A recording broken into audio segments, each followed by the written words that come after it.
नमस्ते। दुनिया का जो सबसे बड़ा लोकतंत्र है, उसे चलाने वाली रूल बुक, वो किताब आखिर कैसी होगी? देखिए, भारत का संविधान सिर्फ कोई कानूनी दस्तावेज नहीं है। ये तो अरबों लोगों की उम्मीदों का, उनके सपनों का एक ब्लूप्रिंट है। तो चलिए आज इसी के पन्नों में झांक कर देखते हैं और समझते हैं कि ये इतना खास क्यों है। 448 ये सिर्फ एक नंबर नहीं है, ये है वो आर्टिकल्स, वो अनुच्छेद जो भारत जैसे इतने बड़े और डाइवर्स देश को एक साथ जोड़कर रखते हैं। और पता है, यही वजह है कि ये दुनिया का सबसे लंबा लिखा हुआ संविधान है। जरा सोचिए, एक ही किताब और उसमें पूरे देश को चलाने की हर छोटी से छोटी और बड़ी से बड़ी बात लिखी हुई है। तो सवाल यही उठता है कि आखिर इतना लंबा और पेचीदा क्यों? मतलब हमारे संविधान बनाने वालों ने इसे इतना बड़ा और डिटेल्ड क्यों बनाया? क्या ये कोई मजबूरी थी या फिर एक बहुत सोची समझी स्ट्रैटेजी?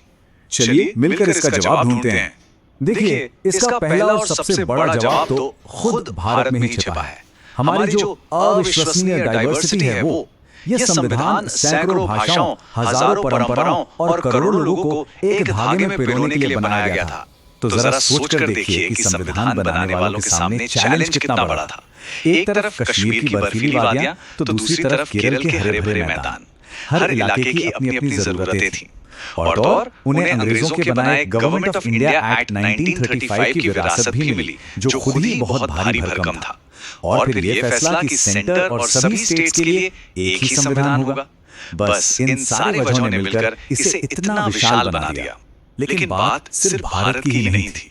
हमारे जो संविधान बनाने वाले थे, उन्होंने पूरी दुनिया को एक तरह से अपनी लैब बना लिया था। उन्होंने दुनिया भर के जो सबसे बेहतरीन विचार थे, उन्हें इकट्ठा किया। बिल्कुल वैसे जैसे कोई माली अपने बगीचे के लिए सबसे अच्छे बीज चुनता है। और इस बात को संविधान के मुख्य आर्किटेक्ट डॉक्टर B.R. अम्बेडकर ने खुद कहा था। उन्होंने कहा, हमने दुनिया के सभी जाने माने संविधानों को खंगालने के बाद भारत का संविधान बनाया है। मतलब ये ग्लोबल सोच को दिखाता है, एक ऐसा अप्रोच जो दुनिया में जहां भी कुछ अच्छा है उसे अपनाने से हिचकता नहीं। और हाँ, ये जो आइडियाज लिए गए, ये कोई नकल नहीं थी, बल्कि ये एक बहुत ही स्मार्ट अडैप्टेशन था। हमने ब्रिटेन से पार्लियामेंट्री सिस्टम का आइडिया लिया, तो वहीं अमेरिका से नागरिकों के लिए फंडामेंटल राइट्स की गारंटी ली।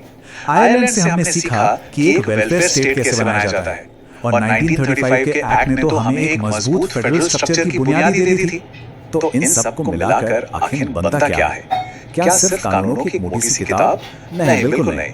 भारतीय संविधान असल में एक कमाल का बैलेंसिंग एक्ट है। ये अलग अलग ताकतों के बीच एक संतुलन बनाने की कला है। इसमें पहला और सबसे बड़ा बैलेंस है राज्यों की शक्ति और सेंटर की मजबूती के बीच का। मतलब एक तरफ राज्यों को अपनी पहचान बनाए रखने की पूरी आजादी दी गई, लेकिन वहीं दूसरी तरफ देश की एकता बनी रहे, इसके लिए सेंटर को भी काफी मजबूत बनाया गया। कह सकते हैं कि ये अनेकता में एकता का कॉन्स्टिट्यूशनल फॉर्म है।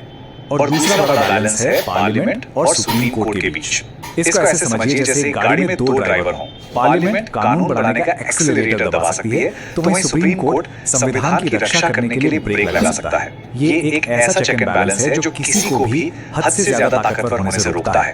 अब पार्लियामेंट और जुडिशरी के बीच का यही टेंशन, यही खिंचाव एक बहुत ही दिलचस्प कहानी की वजह बना। एक ऐसी कहानी जिसने हमारे संविधान की आत्मा को, उसके मूल स्वरूप को ही तय कर दिया। ये जो खींचतान थी, ये दशकों तक चली। देखिए, शुरू में 1951 में सुप्रीम कोर्ट ने कहा कि पार्लियामेंट सबसे पावरफुल है, वो कुछ भी बदल सकती है। लेकिन फिर 1967 में गोलकनाथ केस में कोर्ट ने अपना स्टैंड बदला और कहा, नहीं, फंडामेंटल राइट्स पवित्र हैं, उन्हें हाथ नहीं लगाया जा सकता। और इस टकराव का क्लाइमैक्स आया 1973 में केशवानंद भारती केस में।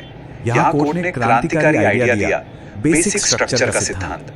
इसका सीधा सा मतलब था, पार्लियामेंट घर का फर्नीचर तो बदल सकती है, पर घर की नींव को हाथ नहीं लगा सकती। तो आखिर ये बेसिक स्ट्रक्चर या बुनियादी ढांचा है क्या चीज? देखिए, आसान शब्दों में कहें तो ये हमारे संविधान की आत्मा है। ये वो सिद्धांत हैं जिन्हें कोई भी सरकार, चाहे वो कितनी भी पावरफुल क्यों ना हो, बदल नहीं सकती। ये हमारे लोकतंत्र का एक तरह से सुरक्षा कवच है। और इस आत्मा में, इस बेसिक स्ट्रक्चर में आता क्या क्या है? इसमें शामिल है संविधान की सर्वोच्चता, मतलब कानून सबसे ऊपर है। सेक्युलरिज्म यानी सभी धर्मों का बराबर सम्मान, शक्तियों का बंटवारा ताकि कोई एक संस्था तानाशाही ना कर सके, और सबसे जरूरी आजाद और निष्पक्ष चुनाव। असल में ये वो पिलर्स हैं, वो खंबे हैं जिन पर हमारा पूरा लोकतंत्र टिका हुआ है। चलिए अब इन्हीं पिलर्स में से एक को थोड़ा और करीब से देखते हैं, सेक्युलरिज्म यानी धर्मनिरपेक्षता। और यहाँ ये जानना बहुत जरूरी है कि भारत का जो सेक्युलरिज्म का आइडिया है वो दुनिया से काफी अलग है, बिल्कुल यूनिक। हमारे सेक्युलरिज्म की जड़ें सर्वधर्म समभाव के प्राचीन भारतीय कॉन्सेप्ट में हैं। इसका मतलब है सभी धर्मों के लिए एक जैसा सम्मान। ये धर्म की गैर मौजूदगी नहीं है, बल्कि सभी धर्मों के सम्मान की मौजूदगी है। इसको ऐसे समझ सकते हैं, वेस्टर्न सेक्युलरिज्म कहता है कि सरकार और धर्म के बीच एक मजबूत दीवार होनी चाहिए, दोनों एक दूसरे से बिल्कुल अलग। लेकिन इंडियन सेक्युलरिज्म कहता है कि सरकार एक गार्जियन की तरह है, जो सभी धर्मों को बराबर सम्मान देगी और उनकी रक्षा करेगी। और हाँ, अगर किसी धर्म के अंदर कोई सामाजिक बुराई है तो सरकार उसे सुधारने के लिए दखल भी दे सकती है। तो आखिर में हम क्या देखते हैं?